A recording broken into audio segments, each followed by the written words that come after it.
एक किताब पुचकू के लिए। लेखन दीपांजना पाल, चित्रांकन राजीव आइप, अनुवाद नागराज राव, प्रकाशन प्रथम बुक्स। पुचकू नहा लो। पुचकू अपना खाना खत्म करो। पुचकू कक्षा में जाओ। पुचकू बस में जाओ। पुचकू अपना होमवर्क पूरा करो। मगर पुचकू है कहाँ? पुचकू व्यस्त है। उसके पास पढ़ने को किताब है। पुचकू हमेशा पढ़ती रहती है, घर पर, पाठशाला में, पार्क में, बिस्तर में भी। पन्ने के बाद पन्ना, एक किताब के बाद दूसरी किताब, एक के बाद एक, वह सारी की सारी किताबें पढ़कर खत्म कर चुकी है।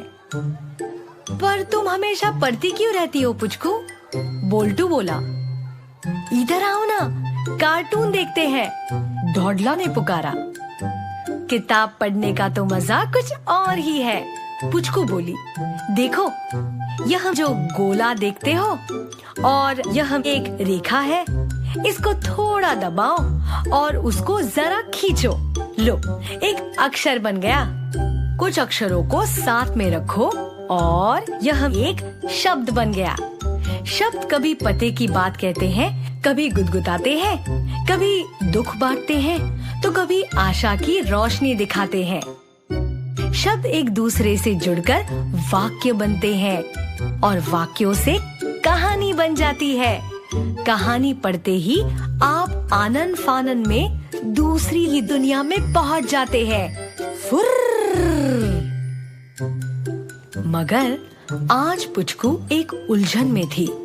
वह सारी किताबें पढ़ चुकी थी, पुस्तकालय की सारी पुस्तकें जिन तक उसकी पहुंच थी। एक सिरे से दूसरे सिरे तक सब पढ़कर समाप्त कर चुकी थी। अब मैं क्या करूं? और कोई किताब नहीं बची है पढ़ने को। पुचकू रोने को आ गई। मगर तभी वहाँ क्या है? पुचकू की नजर ऊपर गई तो एक नहीं, दो नहीं, पूरे 3 खाने किताबों से भरे हुए और बहुत सी किताबें। पुचकू खुशी से झूम उठी। मगर एक गड़बड़ थी। पुचकू तो छुटकी सी थी और पुस्तकों की अलमारी के वे खाने ऊंचे थे, उसकी पहुंच से कहीं बाहर। अब पुचकू पुस्तकों तक कैसे पहुंच पाएगी? क्या वह रस्सी का उपयोग करे या फिर माँ की साड़ी के सहारे ऊपर चढ़ जाए? और अगर वह कमरे में रखी कुर्सियों और मेजों का उपयोग करे तो? पुचकू ने सोचा, अगर उसके पास एक जिराफ होता तो ये काम कितना आसान हो जाता, या कम से कम एक बंदर, या फिर दोनों। पुचकू को एक तरकीब सूझी। उसने बोल्टू और ढोढला को मदद के लिए बुला लिया। चुपचाप बिना कोई आवाज किए सब एक के ऊपर एक चढ़ गए। बोल्टू, तू बड़ा भारी है, ढोढला कुड़कुड़ाया। मैंने तुझसे कहा था ना, वह आखिरी रसगुल्ला मत खा। यह मैं नहीं, बोल्टू फुसफुसाया। यह पुचकू है। पुचकू ने धीमे से कहा, श्श, बस हो गया। तभी सब गड़बड़ हो गई।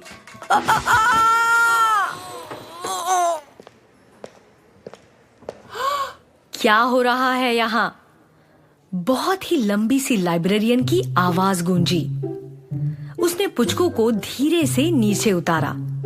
बोल्टू और ढोढला 9-2-11 हो चुके थे। पुचकू ने लगभग हाथ में आई किताब की ओर दुखी होकर देखा। क्या मैं कुछ मदद करूं? लंबी लाइब्रेरियन ने कहा। पुचकू ने रुआसी होकर कहा, मैं तो बस अलमारी पर चढ़ने की कोशिश कर रही थी, क्योंकि मेरे पास पढ़ने के लिए किताबें ही नहीं बची है। तुमने मुझसे क्यों नहीं कहा? लंबी लाइब्रेरियन बोली। जब तक मैं यहाँ हूँ, तुम्हें अलमारी पर चढ़ने की कोई जरूरत नहीं। क्या मैं तुम्हें ऊपर उठाऊं? पुचकू ने सर हिलाया। पुचकू किताबें चुनने लगी। मैं यह वाली लूंगी और यह भी। और खुशी से बोली, धन्यवाद। वो वाली भी ले लो। जब मैं छोटी थी तब मैंने इसे बड़े चाव से पढ़ा था। लाइब्रेरियन बोली। आप भी कभी छोटी थी? पुचकू ने पूछा। बिल्कुल, तुमसे भी छोटी। फिर मैं बड़ी हुई, तुम भी हो जाओगी। मगर तब तक तुम्हें जिस किताब की भी जरूरत हो मुझसे मांग लिया करो, मैं तुम्हें लाकर दूंगी, ठीक है ना? मगर क्या पुचकू ने सुना? जी नहीं, वह तो किताब में रम गई। वृत्त, रेखाएं, एक अक्षर और फिर दूसरा, एक शब्द और फिर दूसरा, एक वाक्य और दूसरा वाक्य।